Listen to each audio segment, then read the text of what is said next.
You know, there's a story I recently heard of a young boy that was walking along a seashore, and he was and there had been a great storm, and a lot of the starfish had washed up on the shore. And so he was grabbing them one by one, throwing them back into the water. But it seemed like there were almost millions of them littering the beach. A man walks up to him and he said, "Hey, kid, why are you doing that? I mean, you're just one kid. I mean, throwing in each starfish. Well, I mean, there's no way you're going to be able to get to all of them." The boy looks at him as he continued picking up starfish, throwing them back into the ocean so that they could survive. And he said this. He said, "Yes, sir, you're right, but it matters to this one." Picks up another's, "And it matters to that one." There's a powerful truth in there. You see, I once heard it said that you may just be one person to the world, but to one person, you may be the world.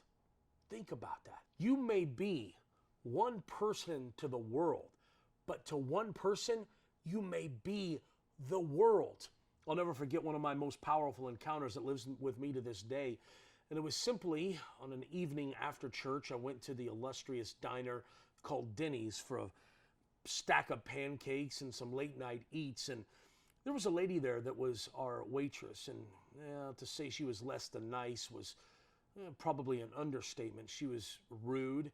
She smelled like cigarette smoke, just gotten off her cigarette break, and she was just not the nicest to us.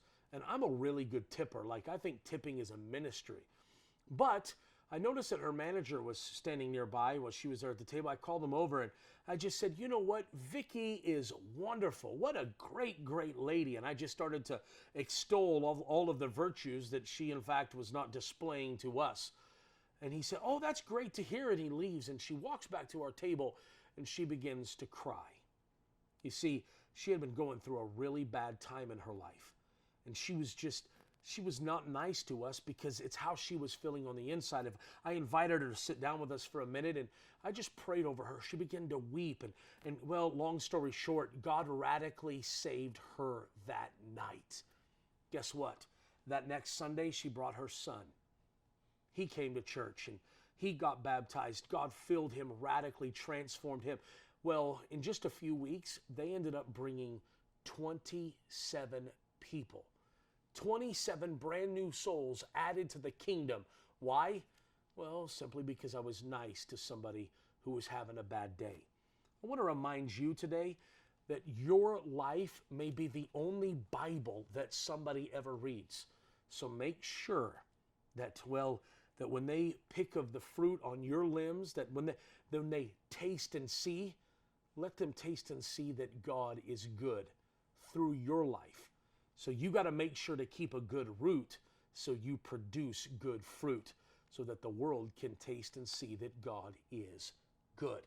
Until next time, we say God bless you. Make sure to go to the App Store, download America's Church app. It's full of a bunch of free digital content just like this so that you could be digitally discipled every single day.